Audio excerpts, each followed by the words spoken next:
Hi. I love stories about how God shows up in the lives of people in ways that are not easily discernible as being God. Stories like the one about the woman who was walking down a street one day and she passed a man standing at the entrance to an alleyway, and something about this guy really creeped her out. As she approached him, she was praying about it because she felt unsafe. But he ignored her and she walked by without incident, and so she thought maybe she had just imagined the whole thing.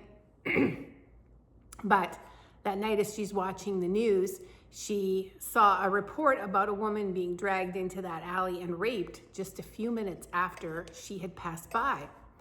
Since the police were looking for witnesses, she went and told them about the man she had seen, and he was eventually captured. When he was being questioned, he was asked why he had attacked the one woman, the woman that he chose, but not the one who had passed by just a few moments before that. And he looked amazed. Why would I grab her? He said. She had a big guy, one walking on either side of her. Well, in fact, the woman was alone. God was working on her behalf. Or less exciting stories like mine. Not long after Len died, I had a problem with my pool. It kept filling and overflowing, and someone from the community group I was in at the time, Len Strelo, heard I had a problem, and he came over after community group. It was COVID at the time when we were on Zoom, and he came over when it was done and fixed the problem. But in the process of doing that, he was out in my mechanical room, and he noticed a tank that was attached to the wall that was coming loose, and it was hanging just barely by one strap. And if that thing had broken and the water had spewed out of that tank, it would have destroyed all the electronics on that wall, and I would have had a very expensive repair. God worked to make my pool overflow in order to rescue me from a bigger problem. The problem that frustrated me turned out to be God at work for my good. The idea that God works behind the scenes is the doctrine of the providence of God. I talked about that last week in the intro. And God is at work behind the scenes in the book of Ruth.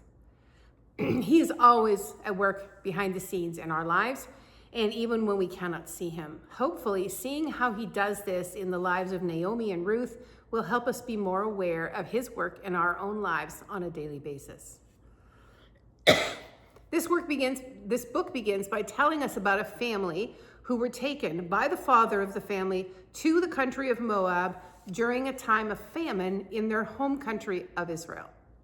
There were two sons in the family, and we can learn a little bit about them from the meaning of the name of the father, Elimelech.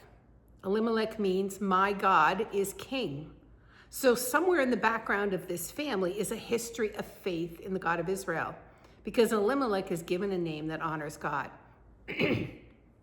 Sorry about my voice, it's very raspy today. We mentioned in the intro video that this may have been a time when God was allowing Israel to fall into the hands of an enemy and to turn Israel away from their idolatry. The famine would be the result of that. And so one question that you were asked in your discussion questions is, should this family have gone to Moab? Was it right for them to do so? We do not have a definitive answer. We can't judge the suffering of others to be the result of sin, but let's just look at a couple of other verses. Proverbs 3:11-12 says, "My son, do not despise the Lord's discipline, and do not resent his rebuke, because the Lord disciplines those he loves."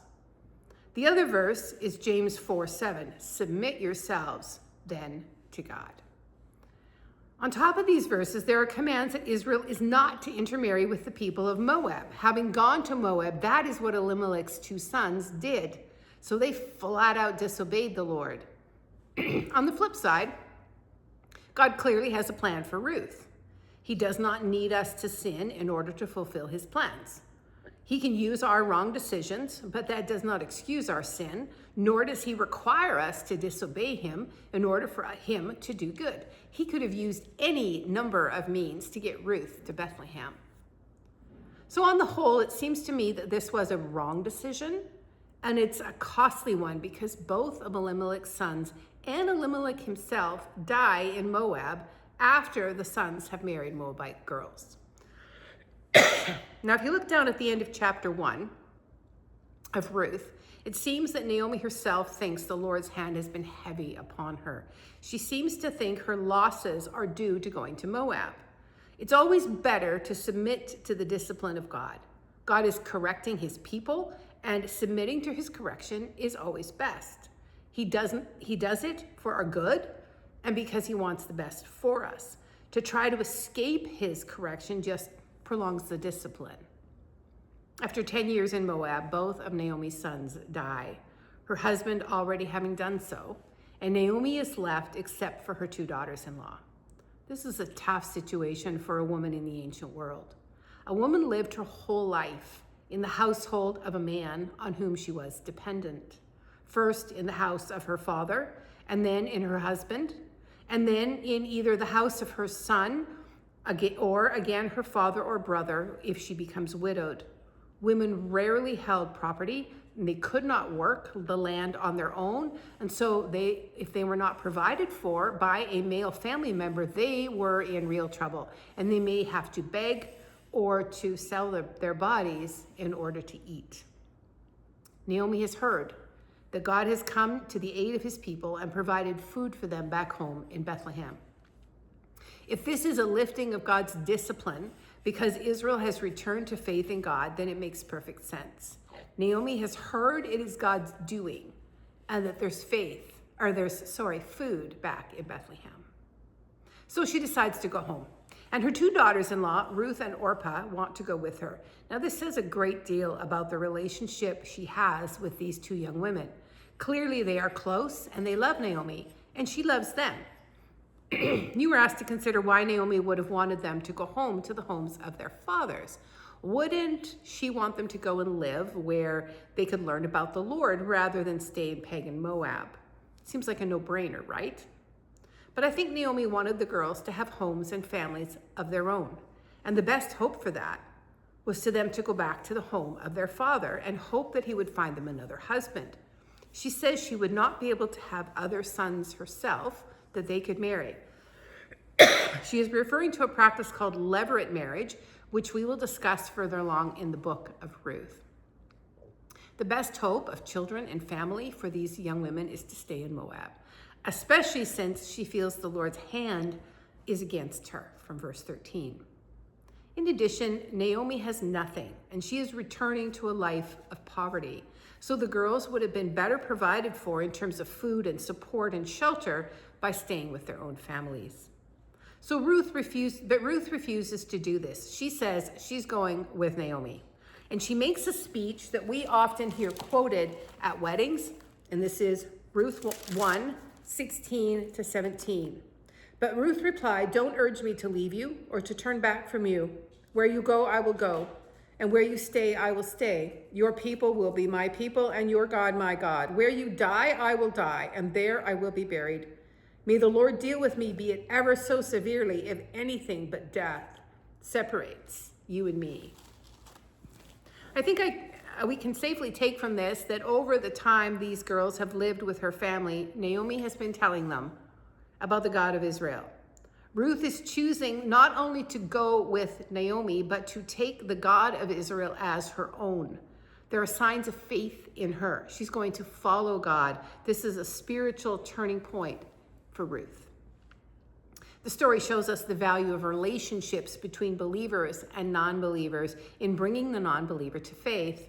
So much of what draws others to Jesus is seen in the context of relationships. That should challenge us to intentionally develop relationships and friendships with those who do not know God. We tend to draw into a Christian bubble. Our kids go to Christian school and play on Christian sports teams. Our friends are all believers, and most of our family are Christians. Where there is room in your life and in the life of your children to develop relationships with non-Christians for the sake of drawing them to Jesus, you should do so. One thing I want us to look for as we go through this book is the way God blesses, and some things we can learn about how and what we can expect from his blessing. And here is the first lesson. Entrance into the blessing of God begins with faith in him. Faith is step one. The loss of her husband may have been necessary to bring Ruth to this, but she had come to believe, and it is faith in God that begins our relationship with him and brings us his blessing. Ruth, of course, did not know Jesus. She only knows of God. But for us, since Jesus has been revealed, since he has lived and died and risen again, faith means faith in Jesus for salvation from sin. So, the two of them set out from Bethlehem. It's not far by our standards, like the distance from Vancouver to Chilliwack, about 75 miles, 150-ish kilometers. And they had to walk, and likely had to carry their possessions on their backs. So it wasn't an easy trip. They would have descended from the Moabite highlands down into the Jordan River Valley, a descent of about 4,500 feet in elevation.